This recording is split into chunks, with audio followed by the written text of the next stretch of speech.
नमस्कार, स्वागत है आपका द न्यूज पर। मैं हूं आपके साथ शिप्रा सैनी। महाराष्ट्र में घोटालों के सिलसिले में ईडी का एक्शन लगातार जारी है और अब महाराष्ट्र स्टेट कॉर्पोरेटिव बैंक घोटाले में ईडी ने बड़ा एक्शन लिया है। जी हां, राष्ट्रवादी कांग्रेस पार्टी यानी एनसीपी और उद्धव गुट से जुड़े कई नेताओं का नाम जो है वो चार्जशीट में सामने आया है। इसके अलावा कई अन्य व्यक्तियों का नाम और फर्मों के खिलाफ भी जो आरोप पत्र है यानी जो चार्जशीट है वो दायर की गई है। और बड़ी जानकारी जो इस पूरे मामले में सामने आई है वो ये कि महाराष्ट्र कॉर्पोरेटिव बैंक घोटाले में 3 पूर्व एमवीए मंत्रियों यानी कि महाविकास आघाड़ी सरकार में जो मंत्री रह चुके हैं अर्जुन खोतकर, रंजीत देशमुख और प्राजक्त तनपुरे के खिलाफ आरोप पत्र दायर किया गया है। तो ये बड़ी जानकारी इस पूरे मामले में सामने आई है। आपको ये बता दें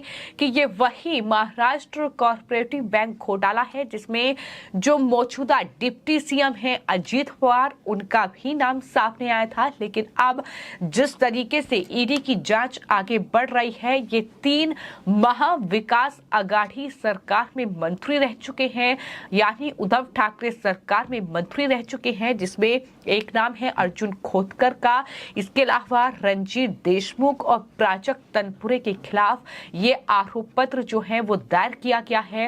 हालांकि पूरे डिटेल में अगर इस पूरी खबर को मैं दूं तो आपको बता दें कि 24 अगस्त को जो चार्जशीट दायर की गई थी, जो पहली चार्जशीट दायर की गई, उसमें एनसीपी के विधायक और पूर्व राज्य मंत्री प्राजक्त तनपुरे, उनके पिता प्रसाद तनपुरे, पूर्व कांग्रेस राज्य प्रमुख रंजीत देशमुख, सुभाष देशमुख और 2 कंपनियां Prasad sugar and allied agro products और तक्षशिला सिक्योरिटीज लिमिटेड शामिल है। तो ये पहली चार्जशीट में नाम थे। तो आपको ये बता दें कि 25 अगस्त को जो दूसरी चार्जशीट दायर की गई उसमें अर्जुन राव खोतकर का नाम सामने आया। इसके अलावा व्यवसायी समीर पद्माकर मूले का नाम सामने आया। जुगल किशोर तापड़िया, अर्जुन शुगर इंडस्ट्रीज और तापड़िया कंस्ट्रक्शन प्राइवेट लिमिटेड शामिल थी उस चार्जशीट में। 24 अगस्त को ये जालना सहकारी साखर कारखाना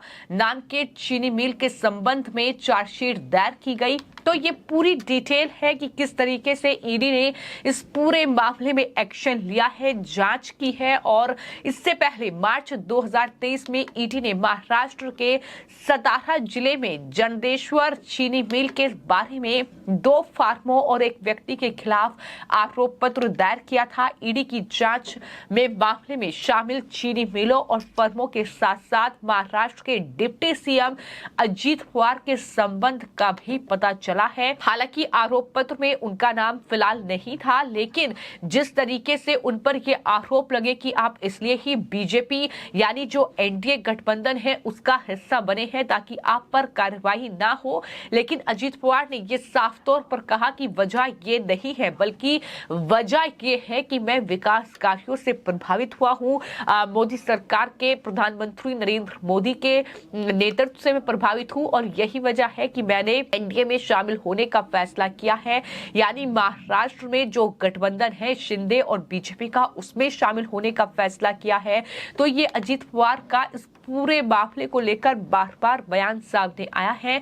आपको ये बता दें कि ये जो महाराष्ट्र कॉर्पोरेटिव बैंक घोटाला है, फरवरी 2022 में ईडी ने संपत्ति भी इस पूरे मामले में कुर्क की थी, जिसमें तक्षशिला सिक्योरिटीज प्राइवेट लिमिटेड के नाम पर पूर्व राम गणेश गड़करी सहकारी साखर कारखाना यानी एसएसके की 90 एकड़ जमीन और लगभग 4.6 एकड़ की गैर कृषि भूमि के 2 टुकड़े शामिल थे। मनी लॉन्ड्रिंग एक्ट के तहत प्राजक्त तनपुरे को ये जो है कार्रवाई उन पर हुई। हालांकि मामले में किसी को गिरफ्तार नहीं किया गया, लेकिन एजेंसी द्वारा जो जांच की गई उसकी कुर्की के बाद ही आरोप पत्र जो है वो दायर किया गया है इस पूरे मामले में। तो बीते कई सालों से इस पूरे मामले की जांच चल रही है। कई अधिकारियों पर कार्रवाई हुई है। उद्धव ठाकरे सरकार में शामिल जो नेता थे, जो मंत्री थे, उन पर कार्रवाई हुई है। जब हम इस पूरे मामले की बात कर रहे हैं तो आपको मैं ये बता दूं कि ईडी ने आईपीसी और पीएमएलए अधिनियम की कई धाराओं के तहत मुंबई की आर्थिक अपराध शाखा द्वारा 2019 में एक एफआईआर दर्ज की, जिसके आधार पर ही इस पूरे मामले की जांच शुरू की गई। बॉम्बे हाईकोर्ट के निर्देश पर इस आरोप पर एफआईआर दर्ज की गई थी कि सहकारी चीनी मिलों को उचित प्रक्रिया का पालन किए बिना संबंधित संस्थाओं को महाराष्ट्र राज्य सहकारी बैंक के जो तत्कालीन अधिकारियों और निदेशकों द्वारा धोखाधड़ी से कम कीमतों पर बेचा गया था। तो ये पूरा आरोप था। 2020 में ईओडब्ल्यू ने मुंबई सत्र अदालत में मामले में क्लोजर रिपोर्ट दायर की, जबकि ईडी ने क्लोजर रिपोर्ट के खिलाफ हस्तक्षेप दायर किया।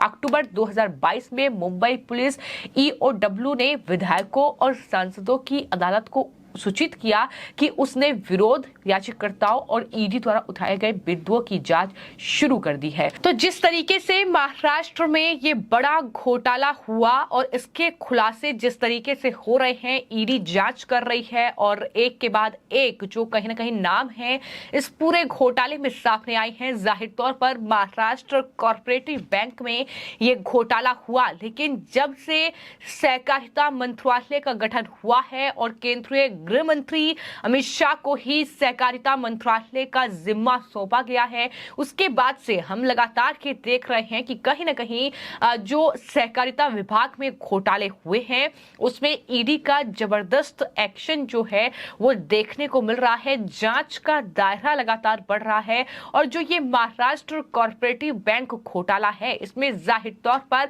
अगर किसी की सबसे ज्यादा संलिप्तता है तो वो है एनसीपी चीफ शरद पवार की।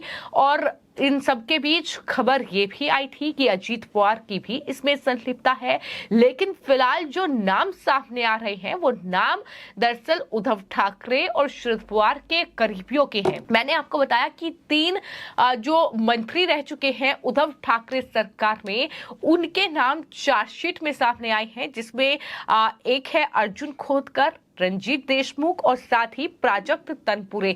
तो इन 3 नेताओं का नाम जो है वो चार्जशीट में है और यही वजह है कि कहीं ना कहीं मुश्किलें जो है उद्धव ठाकरे और शरद पवार जैसे नेताओं की इस पूरे मामले में बढ़ सकती है। ये हर कोई जानता है कि किस तरीके से सहकारिता विभाग में जो एक तरीके से उस पर नियंत्रण बना रखा था वो दरअसल एनसीपी चीफ शरद पवार का ही नियंत्रण था। और इस पूरे कहीं ना कहीं विभाग में कई बड़े घोटाले हुए हैं जिनका खुलासा बीते कुछ दिनों में हुआ है और उनमें से एक है ये महाराष्ट्र कॉर्पोरेटिव बैंक घोटाला, जिसमें जालना शुगर मिल से लेकर कई ऐसे कंपनियों के नाम हैं जिसका खुलासा इस पूरे मामले को लेकर हुआ है कि किस तरीके से बैंक से लोन लिया गया, उसकी अदायगी नहीं की गई, उसके बाद जिस तरीके से इस पूरे मामले में बोली लगी और उसमें जिस तरीके का घपला हुआ है, तो ये पूरा मामला उससे जुड़ा हुआ है। और कहीं ना कहीं जिस तरीके से चार्जशीट में नाम सामने आए हैं, हालांकि गिरफ्तारी अभी तक नहीं हुई है,